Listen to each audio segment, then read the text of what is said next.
Conducted by the Namibia Statistics Agency, this nationwide survey aims to gather vital data from households across the country, focusing on areas such as income spending, education, health, and employment. For more insights on the survey, we have Iipumbu Sakaria, the Manager for Corporate Communications at the Namibia Statistics Agency, now joining us in studio. Very good evening to you. Thank you so much for making your time to speak to us. Good evening, sir. Thank you for the opportunity. Absolute pleasure to be talking to you. To start us off, what are the main goals of this survey, and how does it feed to the national decision-making and policy development? Yes, good question. The main objectives are essentially to gather data. Yeah. So the data that we are collecting revolves around income and expenditure. Right. And it's household-based, meaning we want to understand in the country what is the income status of households. Yeah. And again, how do they spend such income? It is household-based. It's a sample survey, meaning not every household is part of it, unlike the census. So it's only selected households, but throughout the country, of course. And the aim is really just to collect data for income and expenditure. Very well. What dictates the criteria in terms of the certain number or certain households that are chosen for the survey? Really just the size of the survey generally, influenced by resources. Yeah. And what type of a survey it is. You know, when you collect data, you have different samples. So here we have a sample of approximately just slightly over 10,000 households. Right. Unlike the census where we go to each and every household.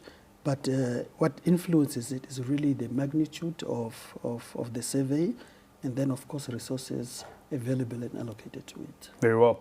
Now, why is this survey important, especially when it comes to coverage across 14 regions of Namibia? And what kind of differences do you typically see in terms of the different regions and that actually make this approach quite necessary? Okay. It's important across because you want data from the entire country. Right. And people consume differently, or their incomes are different depending not just where they are, but also what type of jobs they have.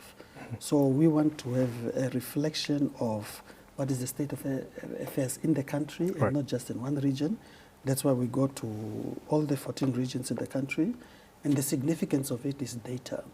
Remember, this is a survey that gives you data on poverty and inequality. Yeah. You might be aware that Namibia is one of the most unequal countries in the world.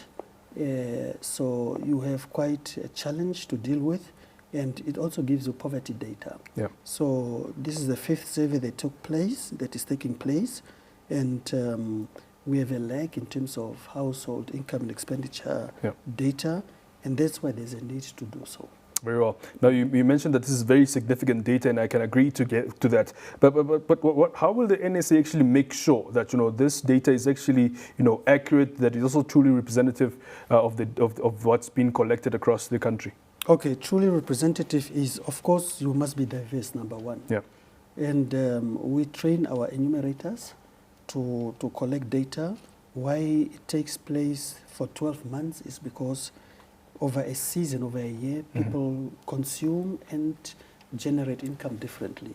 For example, what some people might eat in January to March is not the same that they might be consuming in November, December, or let's say June, July. So we want to understand what is the consumption pattern throughout the year as it differs, and the same with income.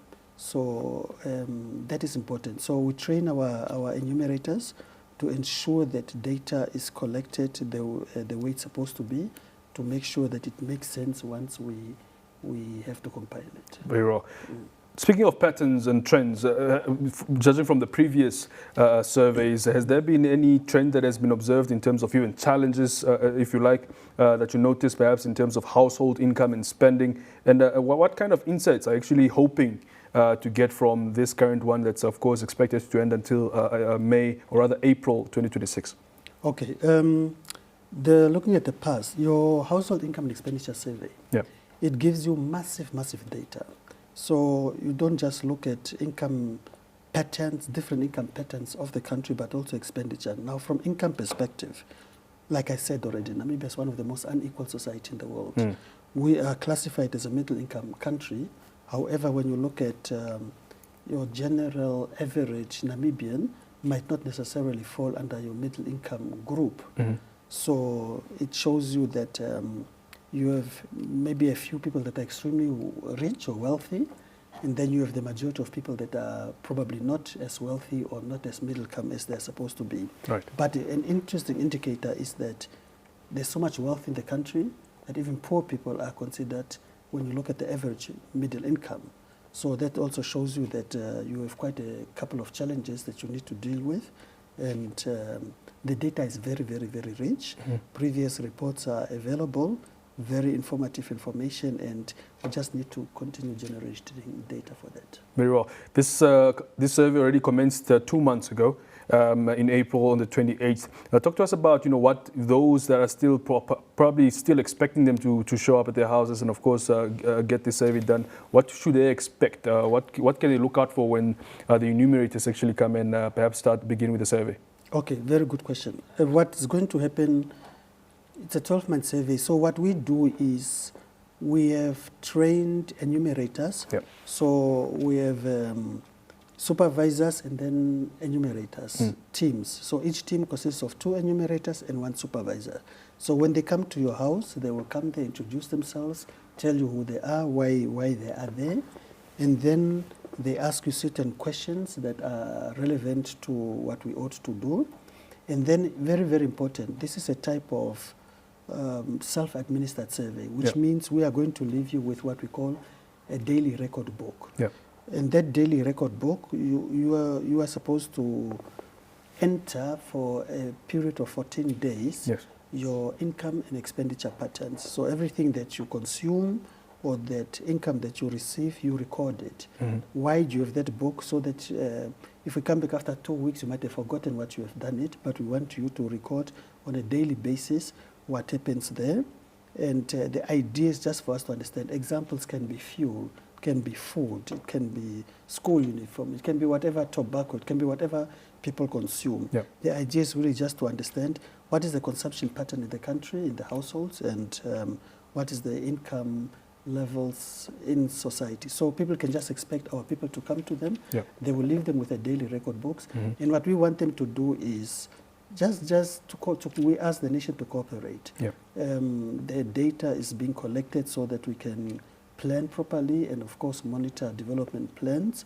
And accurate data is required so that we make accurate decisions or accurate planning. Absolutely. And identification of these enumerators are, of course, very, very important to actually make sure that, they just don't let anyone into their house. Just to expand a bit on that, on how they can identify, factual or rather those that are not bogus enumerators to actually enter those households. Yeah. Okay, by law, the Statistics Act requires statistics collection to be done in a safe and secure manner. Very well. Number one, what we do when we commence with surveys, we always inform our security agents, which means the police and everybody. They are fully aware of the exercise. All police stations are aware. What we do is all enumerators, they have identification tags, they have their own IDs, they're having the uniform of the NSA, they're having NSA vehicles. Some currently are also, we're still making use of government vehicles, so some are also in government vehicles. Right. And we are urging the nations, those who don't feel safe, they're more than welcome to request or ask identity or ask for maybe police presence or awareness, or we also work with the neighborhood watch groups. So there are very limited ways and means for bogus characters to come in and pretend to be who we are, because our people are trained, they are clearly identifiable, and it's just not so easy to claim to be who you are not, who you really are not. Absolutely, very, very important. Perhaps your parting thoughts as we wrap up our conversation. Yes, always, as usual, it's to always appreciate the Namibian nation for giving the NSA its support. We know that many times people are exhausted, they are tired, they feel that, no, I don't want to do this, but we need this for development planning, we need this for development monitoring, So we just want to really thank the Namibian nation for having always assisted us or played their part when we were collecting data, and we just want to urge them to continue doing that. Yes. One thing that we can guarantee is, as usual, the data will be shared once available, so that whoever wants to make use of it has it and can freely plan with it how they want to do it. So we just want to really thank the nation for always assisting, and want to urge them to continue doing so, because we don't collect data for ourselves, but for the sake of national planning and development monitoring. Absolutely important. Thank you so much, Mr. Sakaria, for being here. I wish you all the best for the survey. Hope to have you back again to, of course, unpack the data collected from the survey.